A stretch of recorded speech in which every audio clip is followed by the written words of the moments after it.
విద్యను ప్రవేశపెట్టే సమయంలో ఆయన వెనుక కూడా మీ హస్తం ఉందని విన్నాను. మీరు చాలా మంచి పని చేస్తున్నారు. అయితే భారతదేశంలో ఒక చిన్న సమస్య ఉంది, మీరే మాకు దిక్కు అన్నారు. ఏంటా సమస్య? చదువుతూ ముందుకెళ్తే భారతదేశంలో కేవలం ఈ ఒక్క సంవత్సరంలోనే 2800కు పైగా చిన్న పిల్లలు చేతులు ఇరిగి, కాళ్ళు ఇరిగి, మెడలు తెగిపోయి రథాల కింద పడి ఉండటం. ఇదిగో నంబరు, ఫలానా వాళ్ళ నాయన పేరు ఇది, వాళ్ళ అమ్మ పేరు ఇది. ఈ సంవత్సరం జరిగినటువంటి ఉత్సవంలో తెగిపోయిన చేతులిన్ని, ఈ సంవత్సరం జరిగిన ఉత్సవంలో అర్పించిన కళ్ళిన్ని, ఈ సంవత్సరం జరిగిన ఉత్సవంలో నదిలో పడిన పిల్లల సంఖ్య ఇది, గంగా నది, ముఖ్యంగా కలకత్తా ప్రాంతంలో గంగా నదిలో పడిన పిల్లల సంఖ్య ఇది అని చెప్పినప్పుడు విలియం విల్బర్ఫోర్స్ గారి హృదయం కరిగింది. అయ్యో ఏంటి, వాయ్, ఎందుకు అని అడిగారు. దానికి సమాధానం, మా దేశ సంస్కృతిలో అది ఉంది.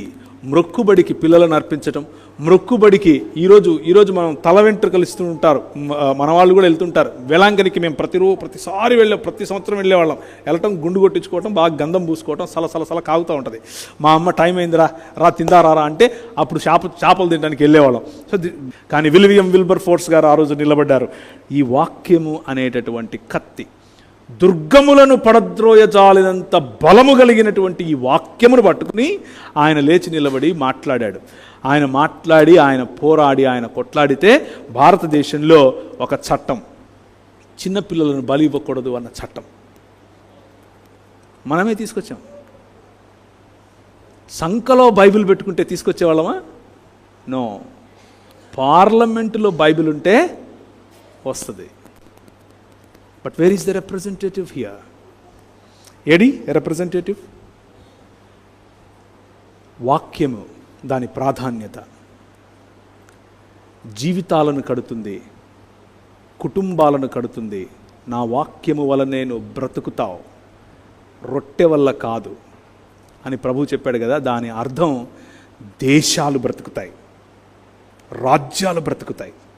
ఈరోజు మన ఇంట్లో ఆడపిల్లలు ఈరోజు చక్కగా ఉన్నారు. మనం ఎవరికి బలులు ఇవ్వకుండా వాళ్ళని పెంచుకోగలుగుతున్నాం అని అంటే 66 పుస్తకాలు ఉన్నటువంటి బైబిల్ గ్రంథం ఇచ్చినటువంటి ఆలోచన.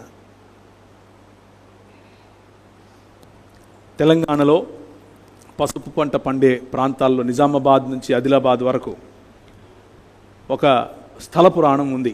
దాని ప్రకారంగా రక్తం ఎక్కడ చిందిస్తే అక్కడ పసుపు బాగా పండుతుంది, ఎరుపు పడితే పసుపు వస్తుంది అని చెప్తారు. దానికోసం బార్డరింగ్ స్టేట్స్, ఛత్తీస్గఢ్, ఒడిషా, లేకపోతే మహారాష్ట్ర, గడ్చిరోలి ప్రాంతాలు, అక్కడికి వెళ్ళి